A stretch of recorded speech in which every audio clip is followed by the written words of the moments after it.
I can't believe it actually happened. It literally blew my mind. It literally blew my mind. When that character died, they actually brought into the story.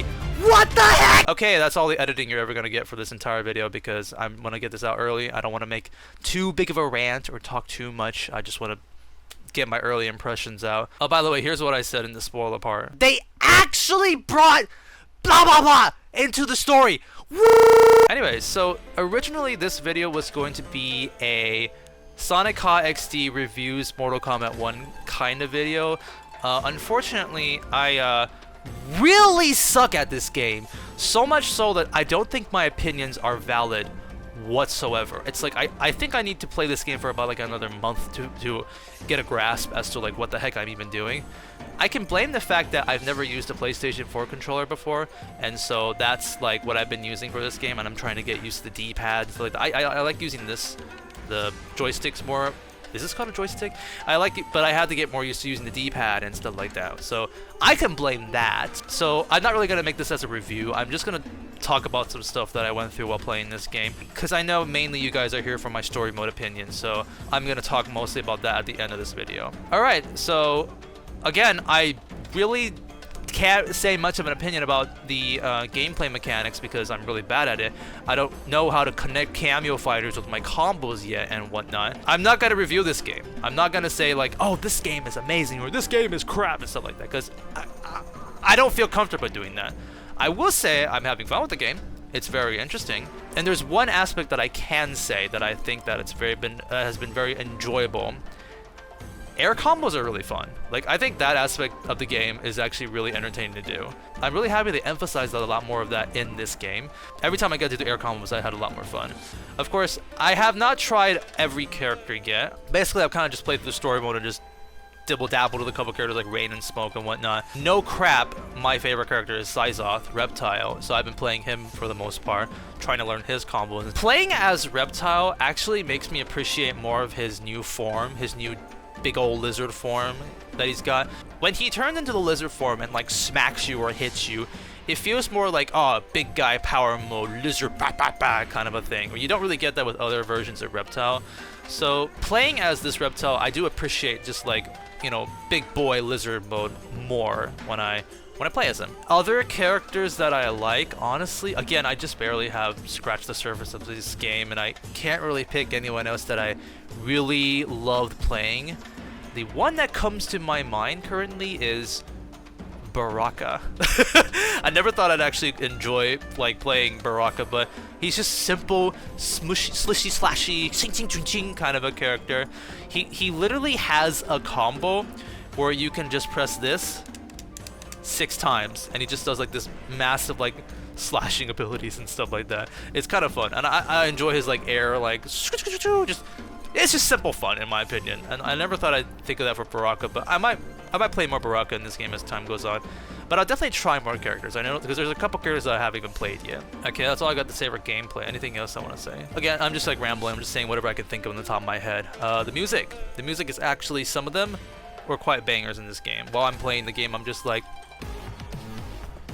hey, this kind of goes hard. It was actually quite nice. I'm very excited to be using Mortal Kombat 1 like music for my background music in my videos, and I'm happy I get to say that for a Mortal Kombat game, because, you know, they've been kind of just meh for the past couple of like years. Stages are beautiful. Like, there are some stages where I'm just really want to find every single interactable thing and backgrounds and what the people, and I want to try my best to notice what the people in the back are doing. There was like in the Teahouse, there is like this one part where you can see these two people in the table and the waiter is like taking their orders. If you fight near them, they'll get shocked and the waiter will like run away and like try to like find an opportunity to come back and get their orders. If you use like a very strong attack, you will like flip the table over and the customers will like hide behind the table while you guys are fighting. I love that, and I really want to like try my best to appreciate like every stage that there is like in the game. It really is fantastic how great these stages are. I played a bit of Invasions.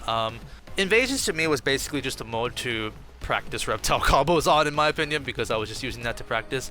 Unfortunately, I will say it's kind of grindy. Like, you're just fighting a bunch of computers. It's like, okay, cool. Except there was, I will admit though, there was one boss fight that I fought at because I'm only on like I'm at the end of the Fengjian like village, and you do get a boss fight. That was kind of interesting. Like that was probably the only interesting mechanically part of that mode. But again, I just started playing. Who knows if it gets better or not. I will say for people who aren't into grinding, you're probably not going to like this mode. You should probably stick to online. Speaking of online, I didn't play any of it because I didn't want to humiliate my family's name. Yeah, that's all I can really think of on the top of my head. I'm sure I missed out a bunch of stuff, but like, I just played the game yesterday. I'm sure most of you guys are here for my story mode opinions, so let's get right into it. I will give a disclaimer. For one, I'm just going to go to spoilers. I think there's just too much to talk about that I just have to get into spoilers. But the second thing also is, I don't want this video to go like an hour long, so I'm literally just going to give like a very short opinions about how I felt about certain moments in the story mode and stuff like that. I would say the story mode kind of like has like different acts. You got Act 1, Act 2. I thought it was going to end at Act 3, but it then went to Act 4. So I think there's like 4 acts. The first 2 acts, in my opinion, were actually pretty good. I was actually enjoying and enthralled with the story of the first 2 acts, all the way up to probably when Saizoth and Ashura joined like Liu Kang's temple. That whole section all the way up to there was just good. It was like interesting scenarios, great character developing. I was vibing. I was actually really enjoying all that stuff. This is probably gonna come as a shock to some people, but I think this might be the best tournament done in an NRS game. Heck, maybe even in any of the games. Of course, I still like the 95 movie the most, but I like the tournament more than like MK9. Now, and the reason for that is because in MK9, it was just, okay, fight this guy, you did it, good job, next. Fight this guy, great, okay, go. But in this tournament, it felt like each opponent had some sort of stakes, had some sort of like story. Li Mei shows up and is like, oh, I'm literally fighting because I don't want to put shame to the Outworld's name. I don't want to put shame to like Sindel's name and stuff like that. And literally no one believes in me, so I need to win this fight. So it's like when you defeat Li Mei, it's just like, oh, I feel kind of bad for her and whatnot. The Katana fight was like, she is there to come in for Melina because of her Tarkat sickness. And of course, they're building up everything for General Shao. And I guess Reiko was there too. While this is also happening, you have mini stories going around with the Outworld characters. There's even that little dinner scene where you have the characters interacting and all that kind of stuff. It's just like, I like the tournament part of the story. I was actually quite into it, and I quite enjoyed that part. Like I said, it might be my favorite tournament depiction in all of the like Mortal Kombat games. And then after that, we go into our little secret mission with like Shang Tsung. There was a part in the story mode where I literally was just like, oh my gosh, yes! I was so happy when it literally said Chapter 5, Baraka. This is why Sindel will act like be evil. What? Whoa! Baraka? Whoa! That's awesome! My gosh, you actually play as Baraka in a story mode. That's amazing. And that's actually one thing I'll compliment the story mode heavily about. This story mode actually has a lot of characters that have been eating shit for the past like 10 years in Mortal Kombat story modes. You have a chapter for Baraka, Reptile, Melina, and of course later on you play as Shang Tsung again. So he's been eating shit this whole entire story mode, and you actually get to finally use him a bit. So that was pretty nice too. I guess Kenshi too, because he didn't have a chapter in this entire NRS saga. So yeah, there's that one. The obvious picks for characters that you want in the story mode, like, sometimes don't get picked. There is no Katana chapter. That still blows my mind, and because of that, she kind of gets shafted in my opinion for her character development. But yeah, I'm really happy these underdog characters are getting not only their own chapters, but even more character development. You learn about Baraka and his family, you learn about Reptile, you get this Asha moment. I will say, there does seem to be a little bit too much explaining in the story mode. It's like, Baraka and your sad backstory, that's so sad. Alright, time to fight. Ta ta ta ta ta ta ta. Okay, Reptile, now your turn. Oh, here's your sad backstory. Yes, now time to fight. Ta ta ta ta ta. Ashura, your very inspirational backstory. Okay, really cool. Okay, time to fight. Ta ta ta ta. It's a little too much explaining, but I appreciate learning more about these characters, and I like these characters. I want to know more about them, and it's interesting. I never thought I'd ever see a day where I'm like, yeah, Baraka, you're cool. Like, I like you. It's actually kind of cool. And then we get into Act 3. And this is where, unfortunately, in my opinion, when the story starts to go, yeah, a bit more of a downfall. They're starting to get too many characters. Plot lines are starting to get really clustered. The whole chapter with Melina is like, you have like 10 characters like doing their things and trying to fight and doing all that shenanigans, and yet Melina is the biggest MVP there because she's, you know, it's her chapter. I feel like there was a lot of situations in that chapter where it's like, okay, really, did it have to be Melina? You know, it's well, because of that, she kind of became like a big hero in the story mode in a way. It kind of became like she became the spotlight in a way, more than Katana, interestingly enough. But yeah, and then the whole entire twist happens, which, okay, I will say this: I need to give a point up to Mortal Kombat 1 now because Kronika is not in this game. That twist that happens, which I'm just like, okay, Kronika doesn't actually exist in this game anymore. Okay, bravo, great. Very brave statements, good job. Which is very funny if you really think about it. The only reason why Shang Tsung, or Titan Shang Tsung, turned into Kronika is not to trick anyone in the story. No one there needs to believe that it's Kronika. That character could have just been a person in a mysterious mask and, ooh, who is this character and stuff like that. But no, Shang specifically disguised himself as Kronika. And the only reason he did that was to trick the audience. He's literally, that was only there to clickbait you guys. Us. That's it. There is no plot relevancy as to why he turned to Kronika other than, oh, she's back now and she's doing the old things now. It's like, no, it's, and nobody cares about that. It could have been a masked person and Liu Kang still could have said, it was that Kronika, and Geras would have still given the same answer. It's impossible because Titans don't come back or something like that. But no, Shang turned to Kronika just to trick us. I don't know, it's stupid if you really think about it. That plot twist happens, which, congratulations, The Force Snake. You predicted that. I think you predicted that on our very first podcast episode that we were talking about this when the first trailer dropped. Like, great job. I'm so fucking impressed by your intellect there. And then the multiverse shenanigans happen. You start fighting a bunch of like different versions of characters, which is cool. And it's also very stupid. It actually starts getting insanely dumb and dumber as time goes on. It's like, how do we combat these different versions of different timeline versions of these characters? We gotta find even more timelines. We gotta bring in more shenanigans. It's like Liu Kang brings like his katana. That whole section needed more cooking. It really needed to stir the pot a bit more because they really just like, here's their old katana, here's a Kung Lao that I still have no idea where he comes from, and here's Old Man Raiden, who, by the way, is, and I didn't get this, I was just putting 2 and 2 together, but they confirmed this in the arcade mode, is that human Raiden from Mortal Kombat 11, the ending Mortal 11 Raiden, and he's older now, because, you know, he's mortal. That is him. That's cool, but it's so thrown into your face all of a sudden. Sort of like the Jared plot twist, I would say. Sorry, that became a very interesting turn there. Yeah, I forgot about that. I mean, I like Ermac, so I kind of want to talk about this.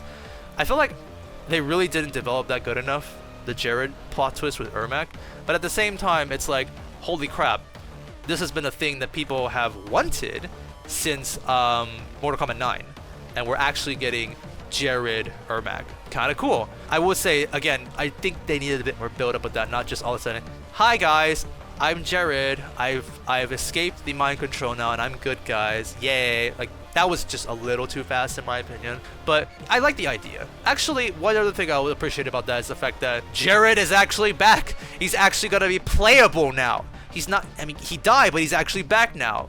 Yay! I wanted Jared to be a playable character for a very long time too, so that's cool. But anyways, yeah, the story just starts going downhill from Act 3, and then, in my opinion, Act 3 is all the way to the plot twist when Shay reveals this is the truth now, and then all the old villains don't matter anymore, because now it's just multiverse villain stuff. That's when Act 4 happens. I really start thinking that's really when it starts going downhill. And then the very last battle happens, that very last chapter, the Pyramid of Argus chapter. That was fucking absurd. It is insane. It is so stupid. It is so cluttered up. And I fucking love it. It is such an amazing moment to play that part. First off, here's my reaction to just the fact that you pick your own character. Oh my goodness gracious, that is an insane amount of Armageddon. Wait, what? There, girl casting. What the heck? Whoa! Of course. Oh, there's a different cutscene depending on who you pick. I can't believe they did this. I really wish they did this earlier. I wish they did this in the Melina and Shang Tsung chapter, because it's like there are so many characters fighting around and you only play as Melina and Shang Tsung. It's like, I felt like narratively speaking, I would have wished to have my own choices there too, but whatever, it's NRS. It's not like they could actually change that or something like that. And they do that for the final chapter.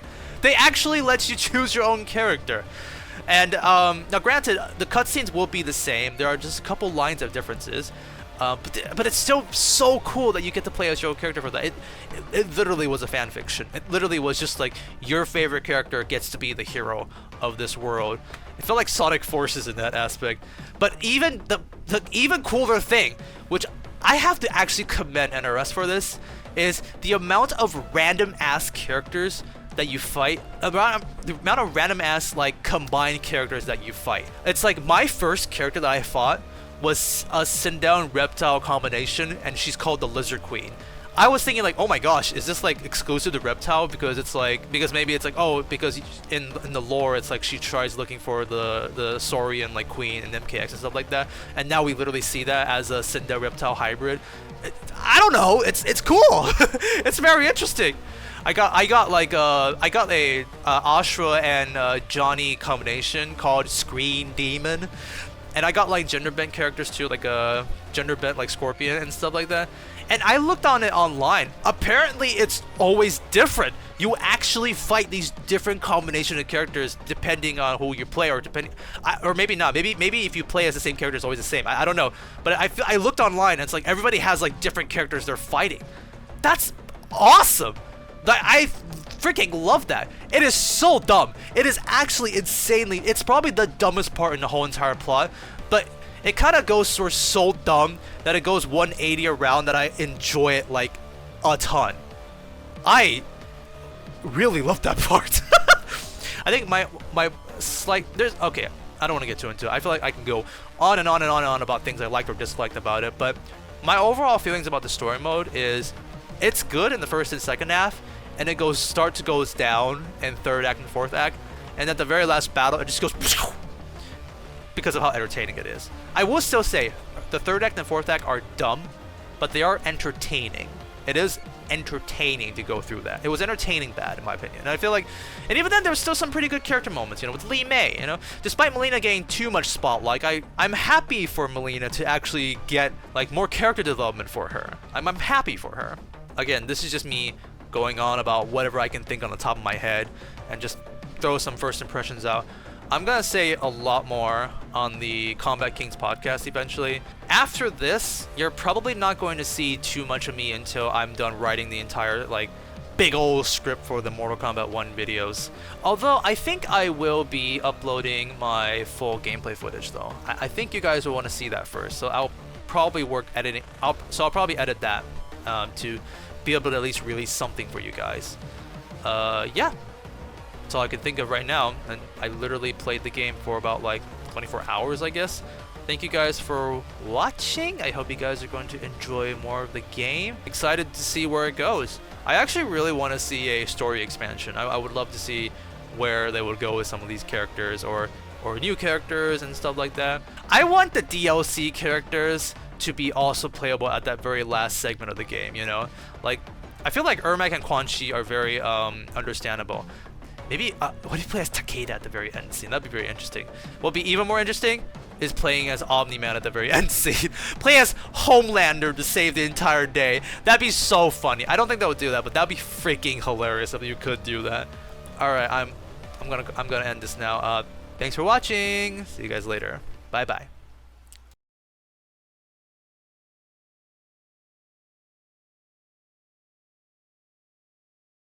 Sorry, I didn't gush enough about Reptile. Yeah, I love him. Yeah, he's great. Love him. I'll gush more about him in the future. Bye!